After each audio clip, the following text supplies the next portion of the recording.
樣嘅嘢個電話都冇晒位擺啊！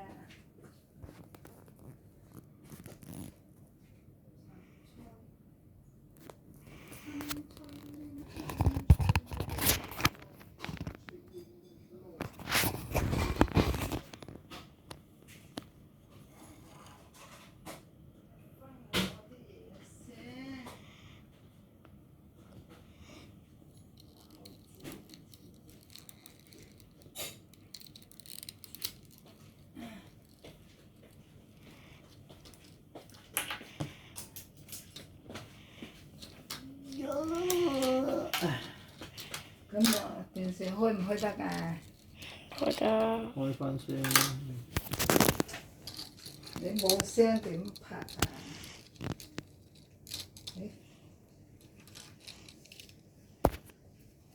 好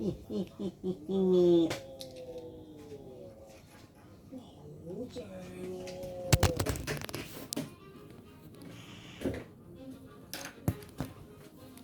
等陣先，去到最出係都有少少出手汗嘅，我冇嘢嘅喎呢啲。但係咧，如果係行玻璃底咧，幾震撼嘅。你影我啊！你都唔俾人影我啊！幾年整喎？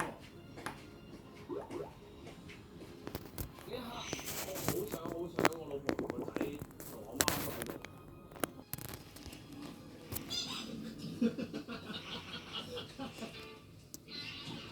你自己睇，相俾你媽咪，相俾你媽咪。喺日本最驚就係地震。如果咁啱得咁巧，地震發生嘅時候，你又喺 Skytree 入面，有啲咩可以保障你嘅安全呢？答案就係收埋喺呢棟建築物入邊嘅深處制震技術。不過深處係啲咩？我哋一於提到咧呢一個情況下，呢個防震嘅技術係高過世人嘅呢個廣告技術。因為首先咧，佢呢一個結構就係同嗰個情況下分離啦，即係佢唔會黐入晒啦，咁先做到嗰個緩衝。媽咪話同你去玩喎。呢個機會係好難得嘅。而家喺度聽都食一啖啦。呢一條係我哋頭先嗰個石屎，我哋頭頂咧，唔係就係一個即係定海神針入邊啊，係啦，我哋睇裡面，但係最嘆為觀止嘅，佢裡面竟然唔係一啲可能結構性嘅嘢，係一條走火或者一啲爛嘢。冇錯，我哋知係有2500。你握俾你媽咪握。哇！咁如果我哋喺觀光塔嘅上面行落嚟要幾耐咧？如果咧一般情況下，即係做好似我哋咁樣男人要用1個鐘頭。哇！咁我哋再講下，都落咗幾層。不如我哋搭 lift 咯，咁使乜？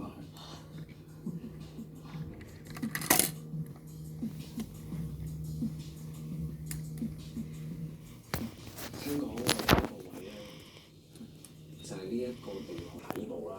咁佢有講到話，原來咧佢哋嘅底部咧係用住啲6個嘅物件去支撐住嘅。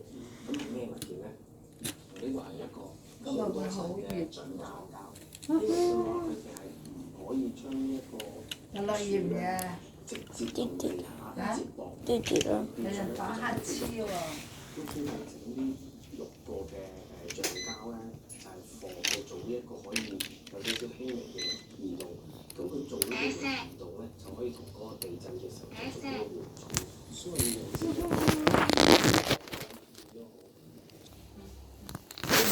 地震發生嗰陣，呢啲橡膠對穩定 Skytree 起到關鍵性嘅作用。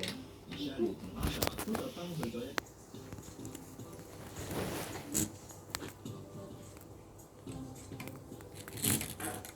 免震ゴムの、開発のきっかけですが、我が社はタイヤのメーカーです。タイヤメーカーは、ゴムに使って、人々の生活の安全とかですね、安心に、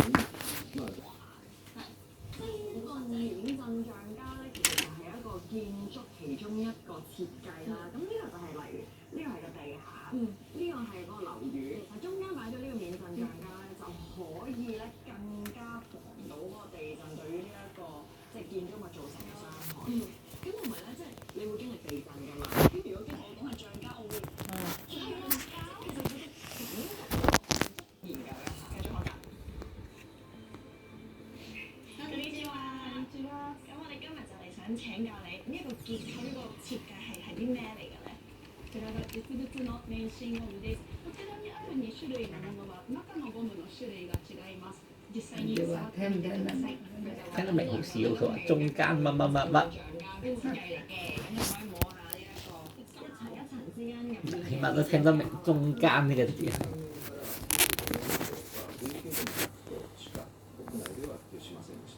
で95年にですね、攻撃事態があってからは、それからは年間で100棟、市民の建物が、鎮建築。咁我哋面前咧就有好著名嘅東京車站啦。咁咧咁著名嘅建築物啦，就一定要保護㗎嘛。咁所以咧當時咧，佢下面已經係設置咗352個嘅免震嘅設計。呢一個咧就係本身嘅設計。咁但係後來佢就引入咗呢一個免震中介，咁就擺咗入去。因為頭先咁講，真係完結咗之後，成效就真係大。即係上面搖係咁，佢一買呢個免震架是一個。你話之前浙西依地震有9級嘅地震叫威力啦，但呢一個咧就係有免震嘅，所以我哋就唔使捉身。OK，好。但我屋企對面係好大件事。係喎，啱啱諗住講我哋好穩陣，但係對面唔係啊。哇，好突然變動嘅喎，嗰個搖力。但係我哋屋企啲家私冇事，乜嘢都冇事喎。接住落嚟就係冇免震，你咪我哋呢個使って呢個就係你爸爸係咪俾咗嗰條密碼你啊？我邊度連隻腳都要紮馬喎。你嗰個咩啊？做網課嗰啲密碼。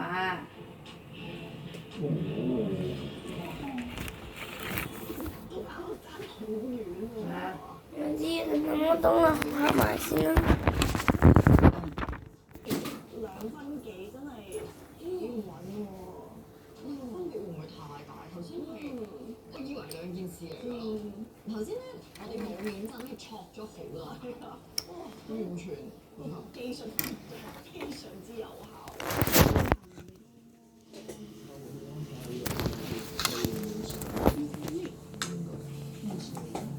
出師傅出手。